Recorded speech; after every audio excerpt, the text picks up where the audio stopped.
Hello, I'm Officer Michael Leonard with the Coconut Creek Police Department. I was the first officer to make contact with the suspect. Spelling of my name is Michael, last name Leonard.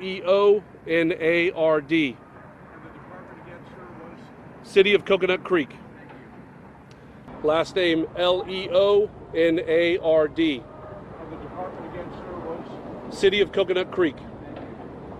It's a neighboring city right next to Coral. What happened in my day is that I was at the police department headquarters in Coconut Creek when the call came out. I decided to come over and help in any way that I could. When I arrived to the area, there was a heavy presence of officers, emergency personnel, and I decided to expand my search for this individual that was still on the loose. We'd been given information via the radio as to what he had been wearing.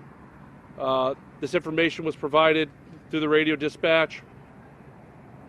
I decided to travel in some of the residential areas located near the school. And as I traveled down one of the back roads, it's a heavily residential area, I happened to come across, it was just myself. There was not a lot of people out, a couple people walking their dogs in the area. As I continued down this roadway, I discovered an individual walking on the sidewalk that was wearing the clothing description that had been given over the radio.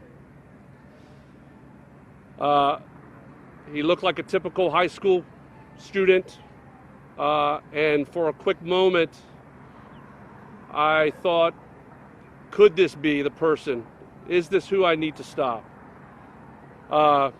Training kicked in.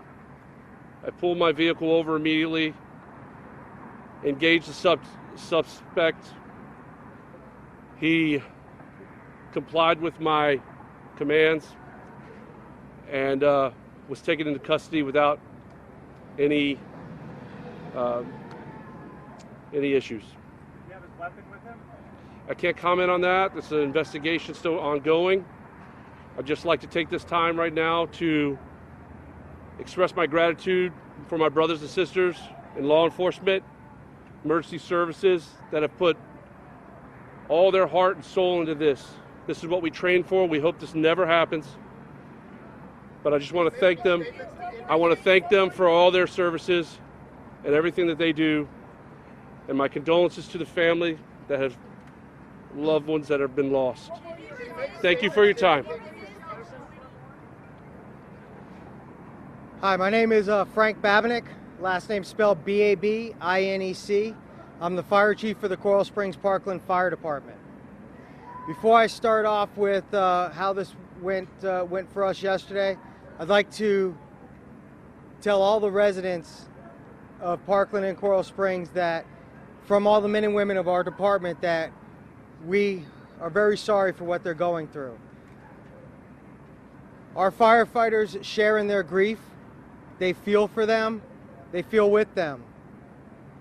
We are part of the community, and we are here to protect them during the event, and we will be here to protect them after the event.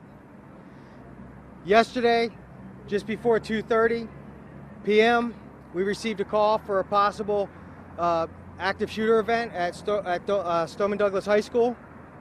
As we started our response, we really weren't sure if this was a real event or not. We get calls like this once in a while, and they turn out to be non-real calls, which is a good thing.